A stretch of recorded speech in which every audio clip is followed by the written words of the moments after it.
Selamat pagi, Assalamualaikum warahmatullahi wabarakatuh. Kita lanjutkan seri perkuliahan praktik sistem bakar. Kali ini kita akan membahas mengenai algoritma forward chaining dan backward chaining yang nanti akan Anda aplikasikan di SWF Prolog.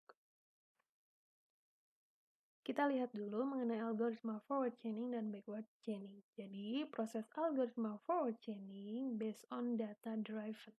Jadi, didrive berdasarkan data. Sedangkan untuk proses algoritma backward chaining berdasarkan goal driven. Jadi di-drive berdasarkan tujuan yang ingin dicapai.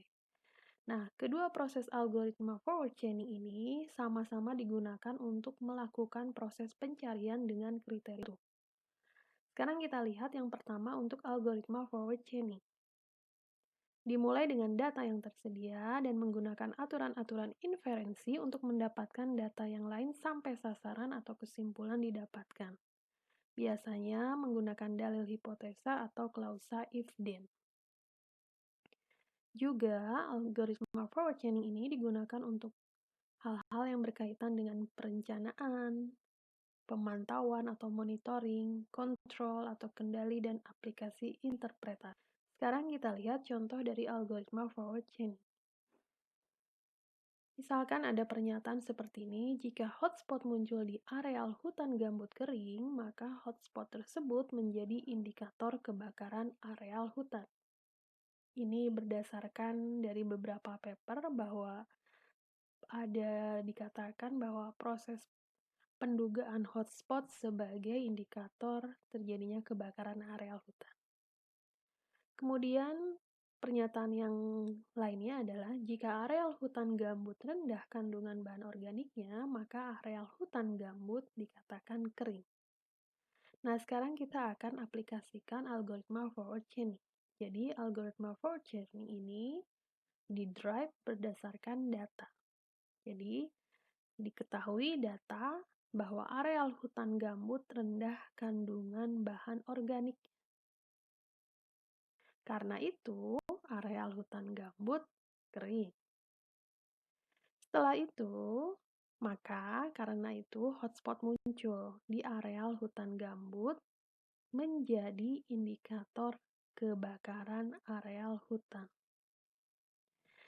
Tugasnya, silakan Anda buat program untuk algoritma forward chaining dari kasus pendugaan hotspot sebagai indikator kebakaran areal hutan yang di mana ada fakta lain jika areal hutan itu hutan gambut dalam hal ini rendah kandungan bahan organiknya, maka areal hutan itu dikatakan areal hutan gambut yang kering. Menggunakan SWF Prolog dan akan kita bahas di video selanjutnya. Selanjutnya adalah algoritma backward chain. Bekerja mundur dari query-nya dan melakukan query untuk fakta baru. Nah, biasanya diarahkan atau di-drive based on tujuan atau goal. Jadi, rule-rule ini bisa kita terapkan sesuai yang dibutuhkan untuk mendapatkan goal.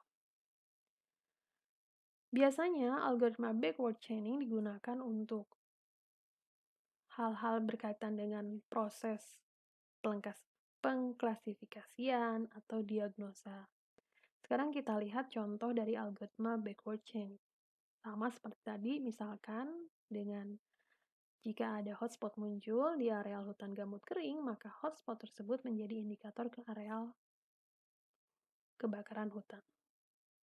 Kemudian jika areal hutan gambut rendah kandungan bahan organiknya, maka areal hutan gambut kering. Maka dengan backward chaining, based on tujuannya kita ingin mencari bahwa hotspot menjadi indikator kebakaran areal hutan. Karena itu, hotspot ini pasti muncul di areal hutan gambut kering. Karena itu, pasti areal hutan gambut rendah kandungan bahan organik. Sama, Anda lakukan, buat program menggunakan SWF Prolog untuk contoh algoritma forward chaining. Minggu depan akan kita bahas. Jika ada pertanyaan, silakan Anda tuliskan di kolom komentar forum kelas. Terima kasih, selamat pagi, assalamualaikum warahmatullahi wabarakatuh.